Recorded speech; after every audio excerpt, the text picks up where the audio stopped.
Masaya na po ako mga kagarden na naka 60% po ako. Okay na po sa akin yun. Masaya na po ako. 60% ang lalago po ng ugat niya. At ito naman pong natira, ginupit ko po at nakita ko po na mga green pa oh. Uulitin ko po ulit ang proseso. Baka po sakaling maka 50% pa rito. Napakalaking bagay po. Masaya na po ako diyan. Saka na lang po ako babawi sa mataas na porsyento ng pagpapatubo pag meron na po akong sariling cuttings na talaga pong mapipili ko po yung pinakamagaganda. Magpapatubo po ako ng grapes cutting na in-order ko po sa online mga kagarden. Bali po 2 bigkis tagsa 10. Ito po kinalas kong isa-isa, inayos ko pagkatapos tinalian ko po sa magkabilang dulo at binabad ko po sa tubig na may anaa ng 4 na oras.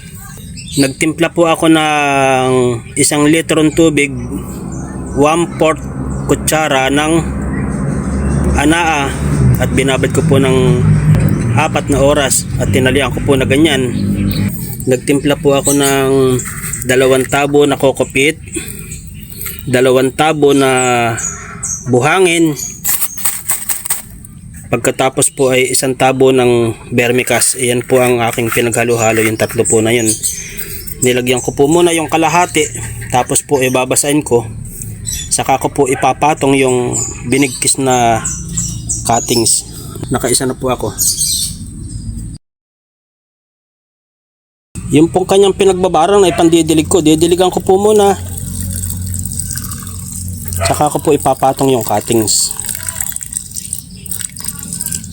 Marami na po ako nasubukan na pagtatanim ng cuttings. Ginawa ko na po yung isa-isa.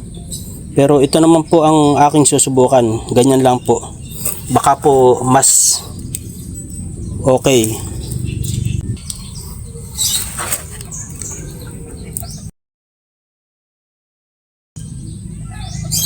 Yan, pagkatapos po yung pinagbabara niya, ito na din po ang ididilig ko. Titignan ko po ito after ng 3 weeks. Dati po kasi pagka nagpapatubo ng cuttings, naiinip ako, excited, 2 weeks pa lang tinitingnan ko na. Ito po gagawin ko pong 3 weeks bago ko po tingnan kung may ugat. Dahil yung pong mga una kong in-order at pinatubo ko, 40% lang po ang napapatubo ko eh. Sa 10, 4 lang po ang napatubo ko. Kaya umorder po ulit ako ng 20 piraso at ganito naman pong style. Yung pong aking mga ubas eh hindi sila sabay-sabay dahil hindi po ako nakakabuhay ng mataas na porsyento. Pero hindi naman po ako nagsasawa na umorder. Order po ako ng order kasi po sayang ang panahon kung maghihintay pa ako ng 1 taon bago makapagparami. Ngayon pa lang po umuorder na po ako. Hayaan ko na pong mapuno lahat ng aking tataniman para po hindi masayang ang panahon. Kapag po tumubo dyan ng 70%, ibig sabihin 14, aba, mapupuno na po itong aking lugar na yon. Ayun. At ayan pa po yung aking ibang tanim na ubas. Nasa ibabaw po ng high tide. Yan po yung mga nauna. Dito ko po siya ilalagay sa aking maliit na greenhouse. Dadalawahin kamay ko po muna. Wait lang. Ayan po, nailagay ko na po siya sa loob. Pagkatapos po susukluban ko po nitong itim na plastic bag. Titignan ko po sa after 3 weeks. Ayan, natalokbongan ko na po sila para po hindi matuyo yung kanilang mga dulo. Matagal siyang matuyo. Minsan po kasi nauuna siyang magdahon, hindi naman akala mo tumubo na pero wala naman po palang ugat. Sa pagtitiyaga po natin, darating yung panahon na marunong na po tayo. Marami na po tayong matututunan sa napapanood natin na mga marurunong. Pinupulot po natin yung kaalaman. Ang variety po na po pwede po dito sa aming lugar dahil dito po malapit sa dagat, red cardinal po. Red Cardinal po lahat ang aking gustong itanim at saka Brazilian hybrid. Tayo po ay magtanim at mahirap po ang buhay. Gawin po natin ang ating gusto at tayo ay mag-enjoy. Ayan po mga kagarden. Meron na po siyang suklob na kulay itim. Nilagyan ko pa po ng plastic bag. At nilagyan ko po ng date. Ayan o. March 27 hanggang April 17. 21 days po. Okay po. Abang-abang na lang. Magandang araw mga kagarden. After 2 weeks po itong ating cuttings na pinapatubo. Aalisan ko na po ng talokbong kasi po sobrang init po ng panahon ngayon. After 2 weeks titignan po natin. May nagdahon na po. March 27 po yan eh. April 10 ngayon. Ayan. Para po makahinga. Pagkatapos po April 17, doon po natin yan titignan kung may ugat. Kasi po kadalasan may mga dahon pero wala pang ugat. Ito po sana may dahon. Sana po meron ng may ugat. Yan naman po ang ibang style ng ginawa kong pagpapatubo ng cuttings. Kasi po yung pa isa-isa sa cup, mahina po ang porsyento ng aking pagpapatubo dun sa ganun. At iyan po April 17 ko titignan.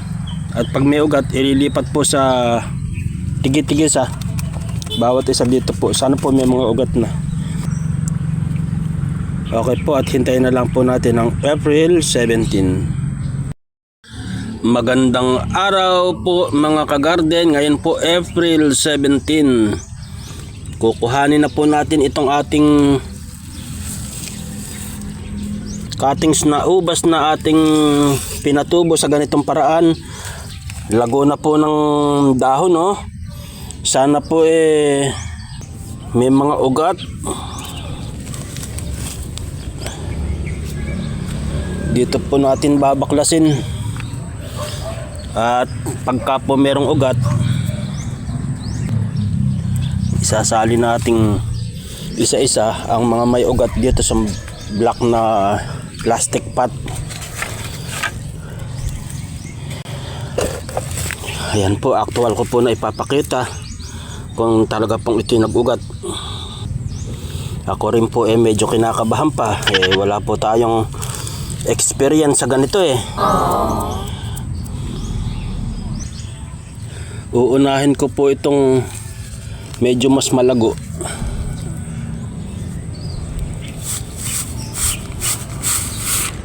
Uy, meron pong may mga ugat. Sana po marami. Sana po marami. Sana po marami. Ganito pala ang magandang pagpapatubo. Ang tagal-tagal kong na daming mga fault. Hindi ko na po muna aanuhin ng tubig. Wawagwag ko na lang po. Yun po kasing iba inaano po talaga ng tubig Naku, nasisira yata. Dapat nga pala inaano ng tubig nagkamali na naman ako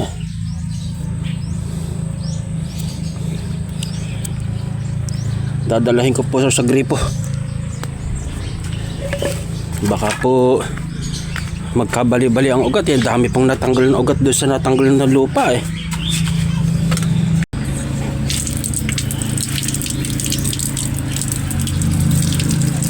Ganyan na lang po.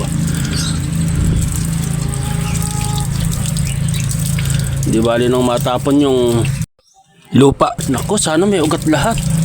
Naba, ang ganda pala nung ganoon. Nako, o-order uli ako pagka o-order uli ako pagka kulang pa. O-order uli ako pagka kulang pa at ganyan ang style na gagawin ko ba? Parang nag-ugat yatang lahat Nako. Nagkamali pa ako, binasag ko kanina, dapat hinaya ako na ditong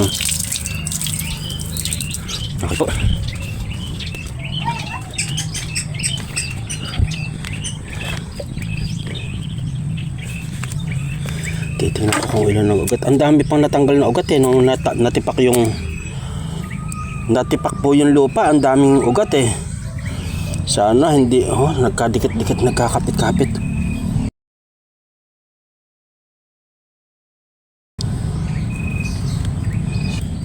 Ito merong wala.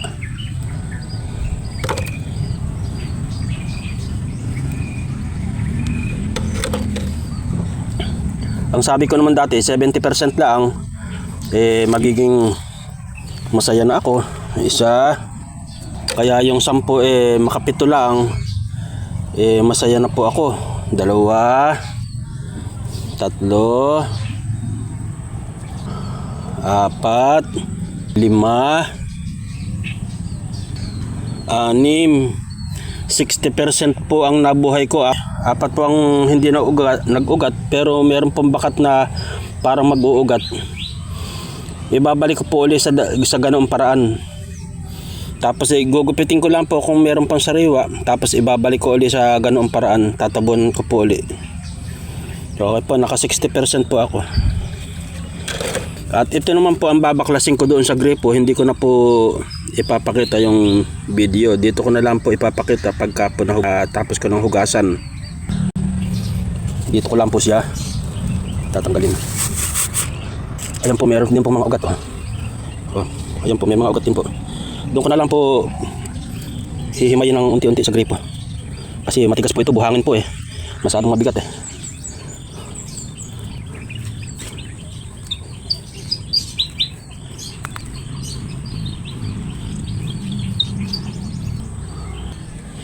Ito po mga kagarden, kukunin ko po yung mga may ugat, at yung pong hindi mag-uugat uulitin ko na lang po na ganoon ulit ang proseso. Kanina po naka 60% ako. 1, 2, sigurado to, ang laki 3, 4, naka 5 lang po mga kagarden. So 5 at saka 6, bali naka 11 lang po ako sa 20. Yun pong maliliit ang ugat mga kagarden, dito ko po muna inilagay sa cup. Maliliit po ang ugat na yan. At ito naman pong malalaking ugat, nilagyan ko po ng kalahating lupa yung plastic pot. Saka ko po siya ilalagay ng dahan-dahan. Ayan. At dyan ko na po siya lalagyan ng lupa. Ayan. Yan, ganyan lang po. At iaayos ko lang po siya. At dyan ko na po siya palalakihin. Malalaki po ang ugat niya. Baka naman po sakaling hindi na siya magkaroon ng dieback, wag lang po masyadong tutubigan ng sobra-sobra. Palagi lang isang lata ng sardinas ang ididilig ko diyan hanggang sa makarecover sa 3 araw. Hindi ko po muna ilalagay sa bilad, ilalagay ko po muna sa aking maliit na greenhouse. Ayan po mga kagarden, na ilipat ko na po yung pong maliliit ang ugat dito lang po sa cup, at yung pong malalaki dito po sa black plastic. Masaya na po ako mga kagarden na naka 60% po ako. Okay na po sa akin yun, masaya na po ako. 60% ang lalago po ng ugat niya. At ito naman pong natira, ginupit ko po at nakita ko po na mga green pa Uulitin ko po ulit ang proseso. Baka po sakaling maka 50% pa rito, napakalaking bagay po. Masaya na po ako diyan. Saka na lang po ako babawi sa mataas na porsyento ng pagpapatubo pag meron na po akong sariling cuttings na talaga pong mapipili ko po yung pinakamagaganda. Makabuhay lang po ako ng red cardinals na yan. Maligaya na po tayo mga kagarden. Sana makapagpabunga tayo ng ubas dito sa Bulacan. Okay po, maraming salamat po. God bless po sa ating lahat. Thank you.